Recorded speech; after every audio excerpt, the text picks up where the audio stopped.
This is the story of the red-eyed undead, Kino fearsome, or at least, the day when it began. Kino had started speaking clearly at some point, and that was her summation. Her garbled speech when they had just met was probably because she had not spoken for too long. That said, as one of the undead, her body would not age, and so she would recover quickly once she started speaking. I see, Suzuki Satori replied, and then Kino continued narrating her tale of what happened since that day. After realizing that it was not just the people in the room, but the castle, and the entire city who had become mindless undead zombies, in other words, Kino had two paths available to her. One was to leave the city and ask someone else for help in saving her people. The other was to stay here and wait for help from other cities to arrive. Evidently, Kino had chosen to stay. While Kino did not hate the living, the undead were fundamentally beings who hated the living. How could a being like that ask the living for help? If they saw Kino, there was no doubt that they would attack with the intent of destroying her. Then, there was the fact that even after becoming undead, Kino could not simply abandon her family and leave. More importantly, Kino was weak and could not withstand the attacks of monsters and beasts, so the chances of her reaching a nearby city were low. In addition, she held on to a faint thread of hope that the other cities would come to investigate, given that this was the royal capital. However, nobody came. After 2 years, she had not seen anyone around the city gate. Perhaps this strange undead conversion phenomenon had spread to the nearby cities, and even affected the entire country. When that thought came to mind, Kino began working in earnest, and as she waited for rescue, she studied the undead residents of her country, in order to understand the undead conversion phenomenon, so that she might help everyone recover. She had also thought, what can I do? I'm just a child once, but Kino had no choice. Kino occasionally ventured out of the castle to bring back various books, which she would study. At the same time, she trained herself to use more potent spells. As one of the undead, who did not need to rest, Kino could literally work through the night in her endeavors. Years passed, or possibly decades. It had been long enough that even her sense of time had been thrown off. It would seem Kino had lived all by herself, looking for a way to restore everyone to their original selves. During this time, Kino had seen migratory birds which had not yet been converted to zombies, which made her certain that there were still living beings in the outside world. However, when she observed the city gates, all she saw were the occasional corpses of animals which had been attacked by zombies, and in the end, she had not encountered any live human visitors. After hearing Kino's story, Suzuki Satori finally realized why there was such a huge difference between the sullen way in which Kino spoke and her youthful appearance. When he thought about it calmly, it was a perfectly understandable situation. Since she was undead, it was only natural that there would be a disconnect between her apparent age and her actual time spent alive, leaving aside the matter of whether that was accurate for now. In other words, her body might not have changed, but her mind had grown. It was impossible to completely erase fear and other emotions from one's heart, and so, in the fullness of time, her mind had gradually changed as well.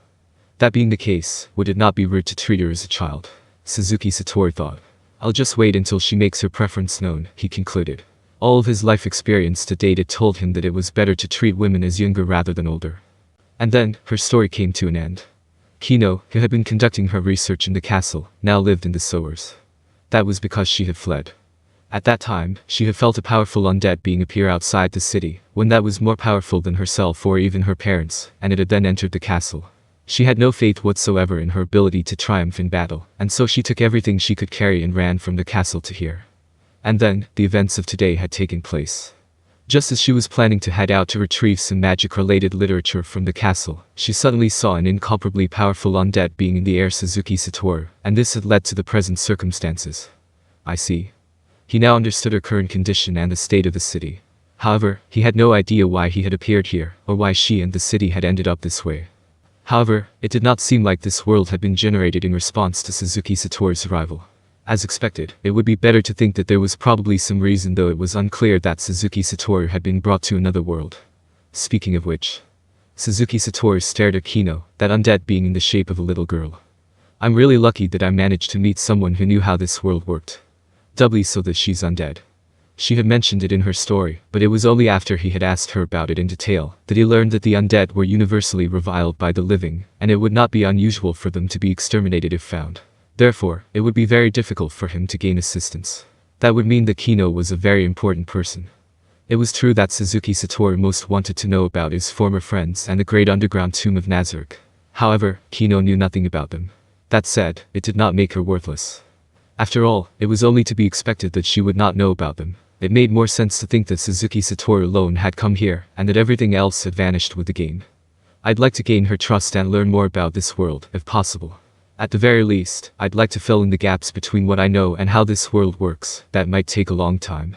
Taking her out into the world of man would shorten that time, and I'd be able to gain experience and knowledge too, but how could I indebted her to me to such an extent?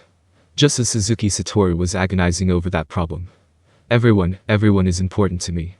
Kino went to her knees in front of Suzuki Satoru, and then bowed her head low, her palms flat on the ground. Please, I beg you. Please change everyone back to how they used to be. Eh? What exactly did she mean by that? No, even if you say so, that was Suzuki Satoru's first reaction.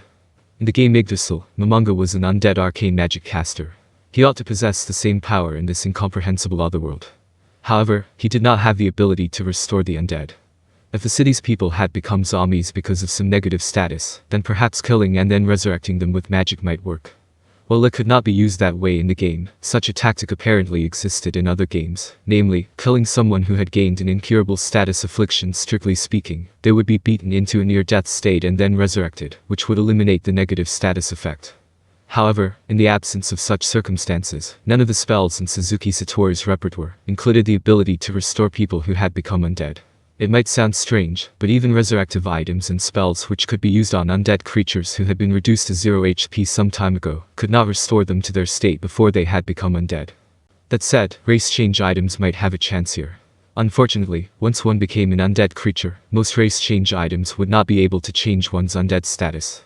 If it was possible, the only things which could do that would be on the level of world-class items. If one was a player, it would be quicker to delete one's character and start a new one. Well, I don't have any and wouldn't use them even if I did. Perhaps the seeds of the world tree could allow even the undead to freely change their race, assuming, of course, that world-class items had the same effect here as they did in the game. Or would using Wish upon a Star allow me to change back some of them, even if it wasn't all of them? In any case, Suzuki Satoru had no intention of expending any of his limited-use trump cards. As Suzuki Satoru continued thinking, Kino also continued her spiel, as though she was weeping tears of blood. Why did you do this, sus? I have no idea. Maybe it was my fault. I'll pay for my sins, so please spare everyone. He had heard something he could not pretend to ignore. I did this to you. Had Suzuki Satoru turned everyone in the city into undead beings without realizing it? No, he had never done such a thing before, not even in Yggdrasil. Confused, Suzuki Satoru stood in silent shock. Kino raised her head a little and peeked at Suzuki Satoru. Excuse me. In truth, I don't quite understand what you're saying. Did I do something like this? Huh. Much like Suzuki Satoru had done just now, Kino made a baffled sound. Huh. Both of them looked at each other. The girl froze, as though the power to her had been cut off. He waited a while, but she did not look like she planned to answer him. That being the case, Suzuki Satoru began to talk about his own side of things. Still, he could not say he was a resident of another world or whatnot, of course. Therefore, he altered his story into one where he was conducting a magical experiment and had suddenly been teleported into the air above the city. So, if you've lived in this city for a long time, I trust that means it has nothing whatsoever to do with me. So it wasn't because of your power then, Satoru-sama. By power, do you mean turning everyone in this city into undead creatures? No, I don't know anything about it. I really don't, you know. Now then, can it be my turn to ask you a question? Do you have any proof or basis that I am the cause for all this? In truth, Suzuki Satoru's memories had only just been awakened. If his body had been unconsciously brutalizing its surroundings until then, he would truly have nothing to say in his defense. Her expression slowly changed, from shock to hurt. Like a child, she could not hide the changing of her face. Even though she had lived so long, Suzuki Satoru's words had still, despite the emotional suppression of the undead, had a great impact on her. When I was alone in the city, a powerful undead creature appeared. I was scared and so I ran. It was the undead creature that Kino had mentioned just now, the reason why she had shifted her base from the castle to this place. He had not yet heard the details about this undead being. I see, so that undead being was very similar to me, and that's all, is that it? Yes. Kino's voice, so faint it seemed to be on the verge of disappearing, combined with the look of understanding on her face, and lifted a great weight from Suzuki Satoru's heart.